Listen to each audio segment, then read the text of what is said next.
प्रिय उपस्थित गण, प्रिय यूक्रेन वासी, यूक्रेन वासिनियाँ, हमारे सभी मित्र, हमारे सभी सम्मानित अतिथिगण, सभी उपस्थित जन जो यूक्रेन का समर्थन करते हैं, आज भी समर्थन करते हैं और हर समय कठिन समय में हमारे देश की परीक्षा में भी समर्थन करते हैं। वे लोग जिन्होंने इन वर्षों के दौरान हमारा समर्थन किया। युद्ध, रूस का यूक्रेन के खिलाफ शत्रुतापूर्ण और शर्मनाक युद्ध, हमारे यूक्रेनियन, हमारे लोग, हमारी ज़िंदगी। सबसे पहले मैं आपको आज के लिए धन्यवाद देना चाहता हूँ। मैं आपको एकता के लिए धन्यवाद देना चाहता हूँ जो आप यूक्रेन के साथ हैं। ऐसे समय में, युद्ध के समय, एकता ये है महसूस, एक ख़ास महसूस, कुछ वैसा जैसा जब शायद अगर इससे तुलना करें जब आप प्रार्थना करते हैं।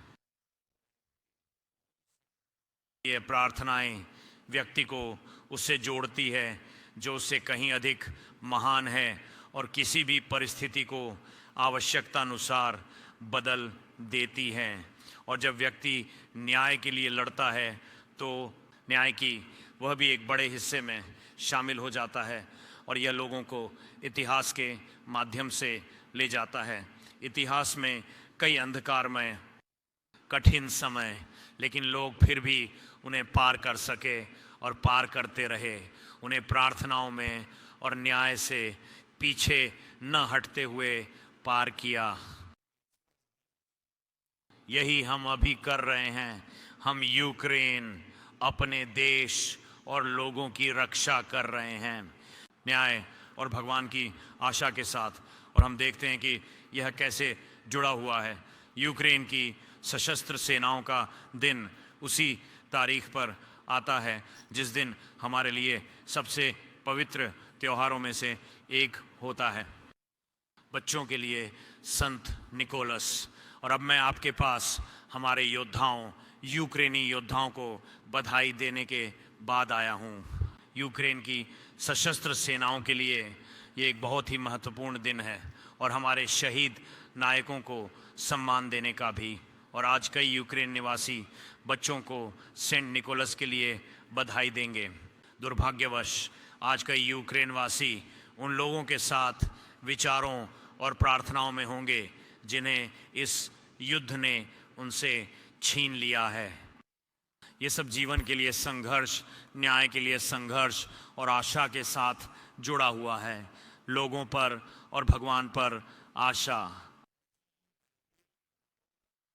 हम यूक्रेन के लिए जीवन चाहते हैं और इसीलिए हम अपनी यूक्रेनी सेना को मजबूत करने के लिए सब कुछ कर रहे हैं और करेंगे।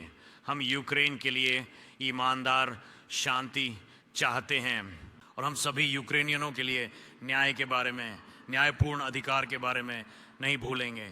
हमारे सभी लोगों के अपने घर में सुरक्षा और शांति से जीने का अधिकार है और हम उन सभी का धन्यवाद करते हैं जो सहायता कर रहे हैं। इसीलिए सहायता अपने आप ही होती है। जब न्याय किसी एक को लौट आया जाता है तो हर किसी के लिए अवसर बनता है। उसी तरह जब एक व्यक्ति विश्वास करता है सभी बच सकते हैं। और मैं आपको प्रार्थनाओं के लिए धन्यवाद देना चाहता हूँ, यूक्रेन और यूक्रेनियनों के लिए, हमारे लोगों के लिए, हमारे बच्चों के लिए, जीवन के लिए। विशेष रूप से हमारे पादरियों का आभारी हूँ, उन लोगों का जो पहले मोर्चे पर लड़कों के साथ हैं और वहाँ जो कुछ भी हो रहा है उससे नहीं छुपते। मैं उन सभी का आभारी हूँ जो यूक्रेनी चैपलेंसी को बढ़ाने का प्रयास कर रहे हैं। और मैं सभी संप्रदायों से इस महत्वपूर्ण कार्य को जारी रखने का अनुरोध करता हूँ। बहुत आवश्यक है और एकता में हम इस युद्ध को पार करेंगे और सबसे महत्वपूर्ण चीज़ सुनिश्चित करेंगे, यूक्रेन के लिए न्यायपूर्ण शांति सुनिश्चित करेंगे। आपका धन्यवाद। यूक्रेन की जय।